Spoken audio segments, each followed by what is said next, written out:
Picture this, it's 12:15, you're an English peasant, life is, well, it's not great. Now imagine your boss is King John. He's not exactly known for his Employee of the Month potential. He's more like the guy who raids the office fridge, blames you for missing staplers, and also, raises taxes on a whim.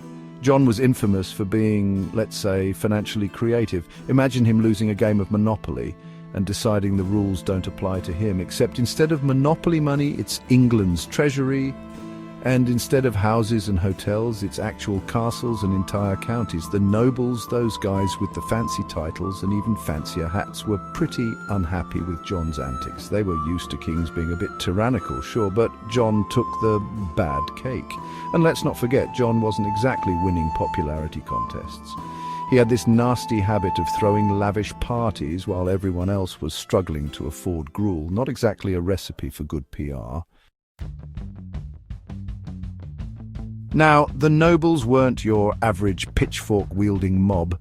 These guys had castles, knights, and a bone to pick with the king. They were tired of John treating the country like his personal piggy bank. They were also fed up with John's blatant disregard for their feudal rights.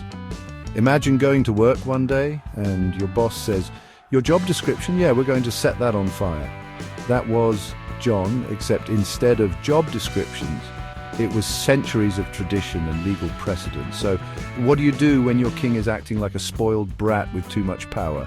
You band together, draft a strongly worded document and politely ask him to, stop being a jerk. And by politely ask, I mean show up with an army and enough weaponry to make even a blacksmith blush. Thus we arrive at the picturesque meadow of Runnymede in 1215. It wasn't all sunshine and rainbows, though. Imagine the world's most awkward family reunion, but with swords. The Magna Carta wasn't some grand declaration of human rights or democracy as we know it. It was more like a disgruntled group chat, but instead of passive-aggressive emojis, they used quill and parchment. John, cornered and probably wishing he had invested in better PR, reluctantly agreed to the Magna Carta's terms. And with that, England took a small but significant step away from absolute monarchy and towards, well, something slightly less absolute. The Magna Carta is best known for a few key clauses, like the one that said even the king couldn't throw someone in jail without a fair trial. Before you get too excited, this only applied to free men, which back then was about 1% of the population. Still, baby steps, people. And then there's the clause about fish traps in the River Thames. You might think, fish traps, really? That's what they were worried about. But hey, even in the 13th century, everyone loves a good infrastructure project. But here's the thing about the Magna Carta.